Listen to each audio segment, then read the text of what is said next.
하나님께서 오늘 우리에게 주신 말씀은 구약성경 신명기 16장 9절에서 11절 말씀과 신약성경 마태복음 13장 44절 말씀입니다. 이제 하나님의 말씀을 봉독합니다. 신명기 16장 9절에서 11절 말씀입니다. 7주를 셀지니 곡식의 낫을 대는 첫날부터 7주를 세어 내 하나님 여호와 앞에 77절을 지키되 내 하나님 여호와께서 내게 복을 주신 대로 내 힘을 헤아려 자원하는 예물을 드리고 너와 내 자녀와 노비와 내 성중에 있는 레위인과 및 너희 중에 있는 객과 고아와 가부가 함께 내 하나님 여호와께 자기의 이름을 두시려고 택하신 곳에서 내 하나님 여호와 앞에서 즐거워할지니라. 마태복음 13장 44절 말씀입니다. 천국은 마치 밭에 감추인 보화와 같으니 사람이 이를 발견한 후 숨겨두고 기뻐하며 돌아가서 자기의 소유를 다 팔아 그 밭을 사니라.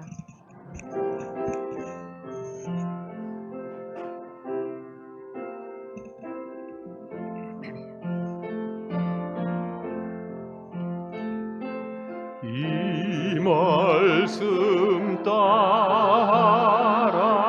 사는 동안 지치지 않게 하시고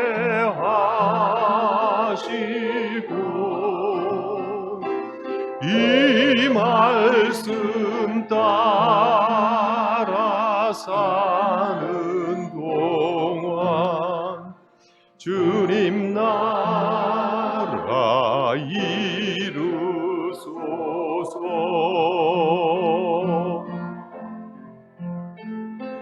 이 말씀 따라 사는 동안 지치지 않게 하시고 이 말씀 따라 사는 동안 주님 나라 이루소서.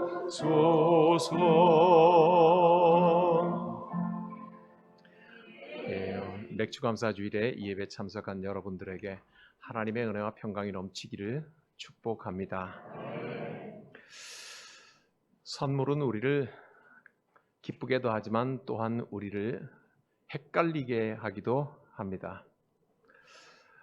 그 선물이 너무 좋고 기뻐서 그 물건에만 마음을 빼앗기면은 물질주의자가 되겠죠.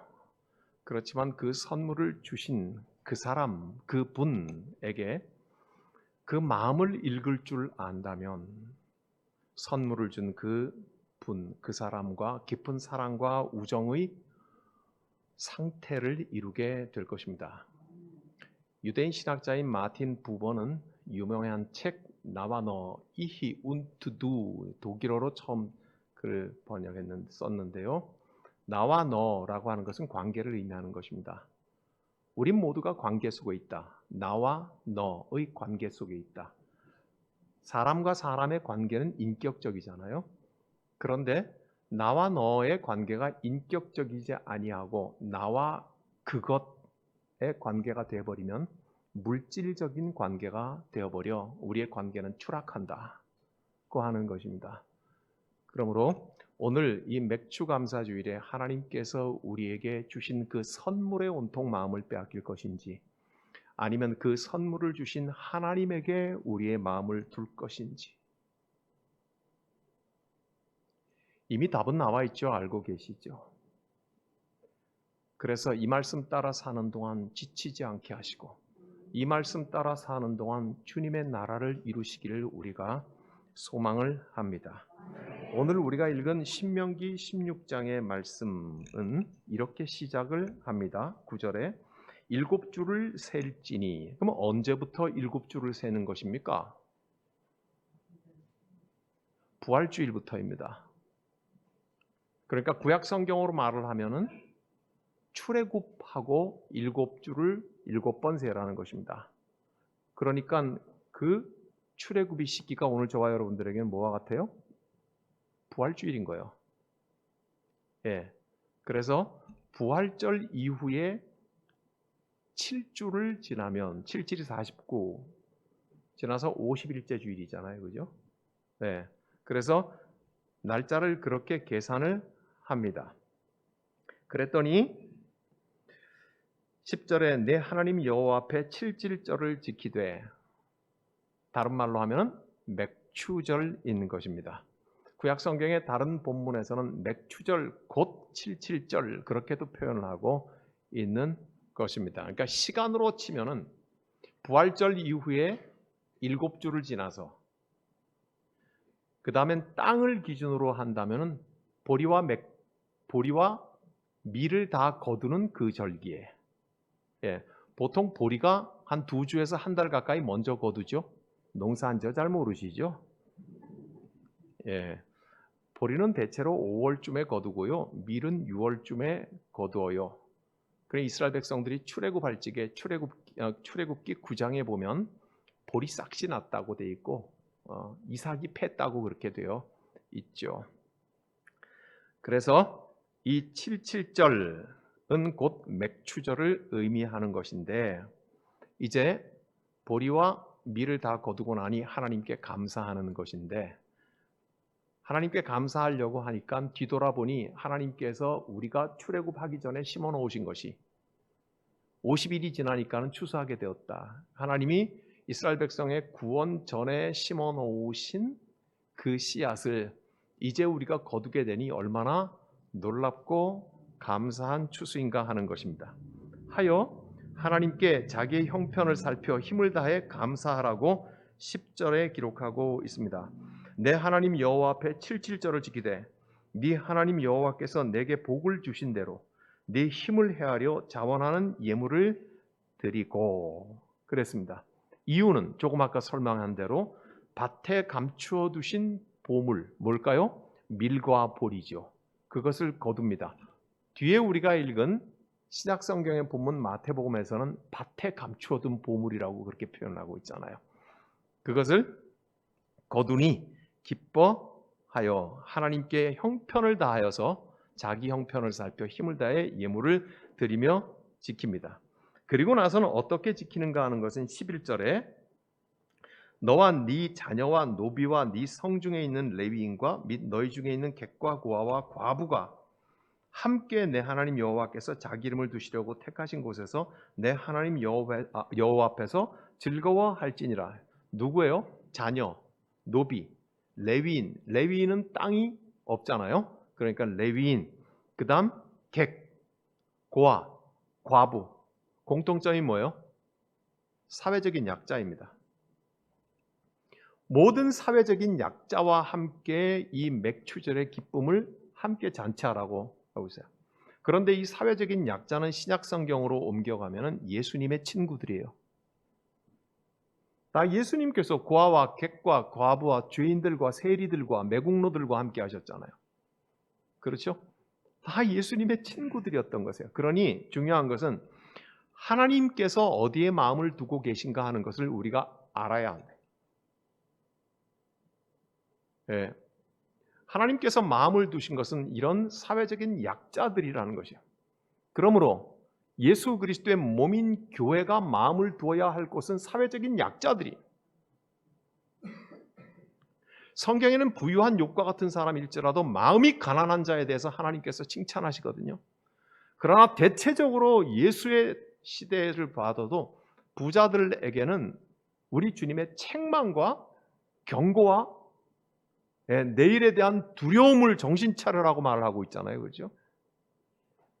교회가 어디에 마음을 둬야 되는 거예요? 교회는 그리스도의 몸 아닙니까? 하나님께서 지금 이 잔치의 날 맥추절에 사회적인 약자들에게 마음을 두라고 하시는 것, 그들과 함께 즐기라고 하는 것은 교회가 어디에 마음을 두어야 하는가 하는 것이에요. 우리는 그리 합시다. 오늘 그러면 우리는 우리 서로에게 약자가 되도록 하십시다. 그래서 우리는 서로에게 기댈 수 있는 서로에게 교회가 되도록 하십시다. 하여 우리는 서로가 서로에게 기댈 수 있는 서로 교회가 되어서 이따 예배 마치고 떡을 먹고 우리 함께 기뻐하는 날이 되도록 하십시다. 예, 그랬는데 하나님께서 가장 중요한 것을 그 다음 절 12절에 이렇게 말씀하십니다. 12절은 다 같이 함께 읽도록 하겠습니다. 같이 읽지요. 너는 애굽에서 종되었던 것을 기억하고 이 규례를 지켜 행할지니라. 뭘 기억하래요? 애굽에서 너희가 종되었던 것, 즉 구원받기 이전에 너희가 하나님을 알지 못하던 때 애굽에서 종되었던 그때를 기억하면 사회적인 약자들에게 마음을 둘 수밖에 없지 않느냐는 것도 될 것이죠. 정말 중요한 것은 애굽에서 종되었던 것을 기억하고 맥추절을 지키라고 하는 것에 가장 으뜸되는 본질적인 의미는 맥추절은 구원과 직접적으로 연관되어 있다는 것입니다. 그렇죠? 근데 우리 한국교회가 어떻게 하고 있습니까? 보리농사 안 짓는다고 맥추절을 폐기해버리고 안 지킨다? 성경을 잘 깊이 이해 못한 거죠. 성경을 대충 본 거죠. 자기가 보고 싶은 것만 보고 하고 싶은 것만 하는 것, 그것이죠. 이 소중한 구원과 관계되어 있는 맥추절의 절기를 어떻게 건너뛰고 뭉개버릴 수가 있습니까? 그렇죠. 이 잔치 축제, 하나님께서 내 구원 이전에 심어놓으신 그 씨앗들이 내가 구원 이후에 눈을 열어보니 와, 하나님께서 이토록 준비해 놓으신 아름다운 선물을 거두는구나. 밭에 감추어둔 보물을 발견한 것 같이 발견한 것은 우리의 구원이 얼마나 더 강렬하게 뜨거워지고 얼마나 더 감사해지고 그것을 준비해 놓으신 우리의 구원의 하나님께 우리는 얼마나 더 가까이 갈 수 있는 절기입니까? 구원 사건 이전에 하나님이 땅에 묻어두었던 선물을 만나고 기뻐하는 날이지요. 자, 이제 시험거리입니다. 그러니 땅이 드러내는 물건에만 마음을 두지 말아야 할 것입니다. 그 선물을 준비하신 하나님께 더욱 가까이 해야 하는 것이 오늘 맥추감사주일입니다. 그러므로 우리가 이 선물을 주신 하나님과 더 친밀하는 것이 올바른 상태인 것입니다. 언제나 우리가 기억해야 될 것은 우리가 믿는 믿음 대상이 누구입니까? 하나님입니다. 믿음의 내용은 무엇입니까? 예수 그리스도 날 위해 십자가에 못 박혀 죽으신 것에 대한 받아들임입니다. 그렇죠? 그리고 믿음의 행위가 있어야 될 것 아닙니까? 그 믿음의 행위는 이것을 입으로 고백하고 삶으로 살아가는 것입니다. 이것을 다시 한번 요약한다면 우리의 믿음은 하나님과의 어떤 관계 가운데 있으며 그 관계가 상태가 어떤가 하는 문제가 가장 중요한 우리의 믿음의 본질이 올시다. 그러므로 오늘 하나님께서 땅에 감추어 두신 우리의 구원 전에 예비해 두신 이 놀라운 선물을 추수하는 절기에 선물은 기쁘고 감사한 것이지만 그것에만 취해 있는 것은 올바른 감사가 아닌 것을 알 수가 있습니다. 그것을 주신 하나님 앞에 우리는 더 친밀하고 더 아름다운 관계 가운데 있는 것, 이것이 바로 오늘의 이유인 것입니다. 오늘 우리의 시작 본문인 마태복음 13장은 이 짧은 한 절로서 이 감사 모든 것을 다 표현해주고 있습니다. 우리가 읽은 44절은 이렇게 시작합니다. 천국은 이렇게 시작을 합니다. 예수님께서 하신 말씀입니다. 여러분, 천국은 무엇입니까? 하나님과 그리스도인이 함께 올바른 관계 가운데서 서로 친밀한 상태 가운데서 함께 거하는 것이 천국입니다. 그렇죠? 그래서 천국은 사람이 이를 발견한 후 하고 사람이 이렇게 그 다음에 시작됩니다. 사람 누구입니까? 천국에 있는 사람의 뜻이에요. 그죠?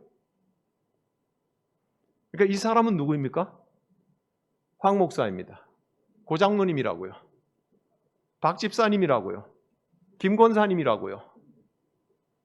네? 문 집사님이라고요. 그리스도인 아닙니까? 그죠? 천국은 그 어떤 그리스도인이, 그러므로 공동체가, 오늘 저와 여러분들이, 그 다음에 뭐라고요? 밭에 감추었던 보화를 발견하는 것이다. 사람은 전혀 몰랐습니다. 몰랐죠. 감춰졌던 것인데 어떤 순간을 맞이하니까 이것을 밝히 알게 되고 드러나게 되었습니다. 이제는 알게 되었습니다. 그렇죠? 그랬더니 그 사람의 기쁨이 되었다고 말을 하고 있습니다. 사람이 이를 발견한 후 숨겨두고 기뻐하며 돌아와서, 사람이 기뻐하고, 즉 그리스도인이 기뻐하고, 제가 기뻐하고, 장로님 기뻐하고, 권사님이 기뻐하고, 집사님 기뻐하고, 우리의 청년들이 기뻐하고, 그러므로 우리 공동체가 기뻐함으로 이 밭에 숨겨놓은 보물을 발견을 하고 우리의 모든 것이 되는데, 정말 중요한 것은 그 물건에만 마음을 빼앗기지 않음일 것입니다. 이 기쁨이 온전한 기쁨이 되려고 하면 물질적인 기쁨이 되어서만은 안 되잖아요. 그러므로 여기에서 말하는 마태복음 13장 44절이 말하는 기뻐하며 하는 것은 물건에만 마음을 빼앗기지 않는 것이고 그것을 선물로 주신 하나님께 마음을 두는 것일 것입니다.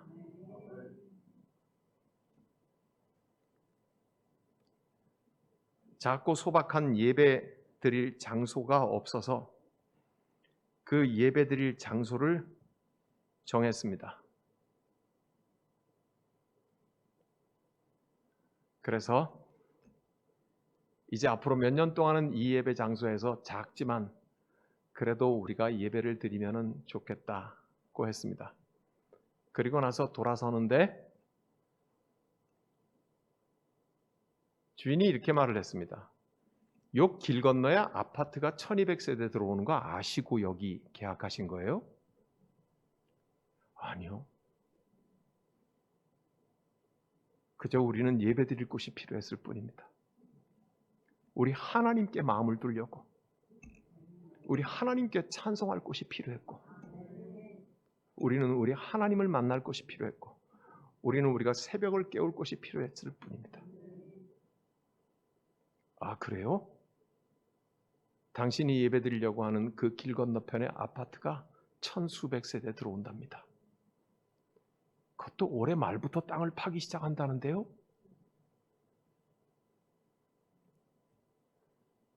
우리는 어디에 마음을 두어야 합니까? 대단히 아파트 단지에 우리가 기뻐할 수는 있겠지만 우리의 마음은 어디에 있습니까? 조금도 흔들리지 않습니다. 우리는 하나님께 예배하는데 온 마음이 있을 뿐입니다. 저는 목회하면서요, 신도시 황무지였던 곳이 아파트가 들어서고 수만 명의 사람들이 사는데 거기에 원래부터 있던 교회들이 기뻐하는 것을 보았습니다. 그리고 세월이 10년이 지나서 많은 사람이 살게 되었는데요, 10개 중에 9개 교회는 여전히 적은 수의 교회로 남아 있습니다. 사람이 많이 들어온다고요? 아파트가 많이 들어온다고요? 그게 무슨 상관입니까? 우리가 하나님 앞에 예배하려고 하는, 어디에 집중하고 어디에 마음을 두고 어디에 우리의 모든 것이 있는가 하는 것, 그것만이 중요할 뿐입니다. 그 나머지의 모든 것은 하나님께 맡겨진 것입니다. 사랑하는 여러분, 오늘 맥주 감사 주일입니다. 우리가 구원받기 이전에 하나님께서 심어놓으신 보리와 밀들이 자라나서 추수하는 땅에 묻어두신, 감추어두신 보물을 추수하는 절기입니다. 기쁘고 감사합니다. 하나님의 선물이 틀림없습니다. 그렇지만 하나님 당신보다 더 큰 선물은 없습니다. 무엇이 하나님보다 더 크겠습니까? 사랑하는 여러분들이요, 우리의 작은 처소에서 우리가 새벽을 깨우도록 하나님이 허락하시고, 우리가 거기에서 우리의 어린 아이들을 예배하도록 허락하시고, 그리고 이 시간에 우리와 함께 위에층에서 예배드리고 있는 지체장애우인 우리 미랄부가 함께 예배드릴 수 있는 그 작고 아름다운 처소를 허락하신 하나님은 우리에게 그 어떤 무엇이든지 선물로 주실 준비가 되어 있는 하나님이십니다. 좋아할 분을 좋아합시다. 사랑해야 할 분을 사랑합시다. 좋아해야 할 것에 우리의 마음을 두지 맙시다.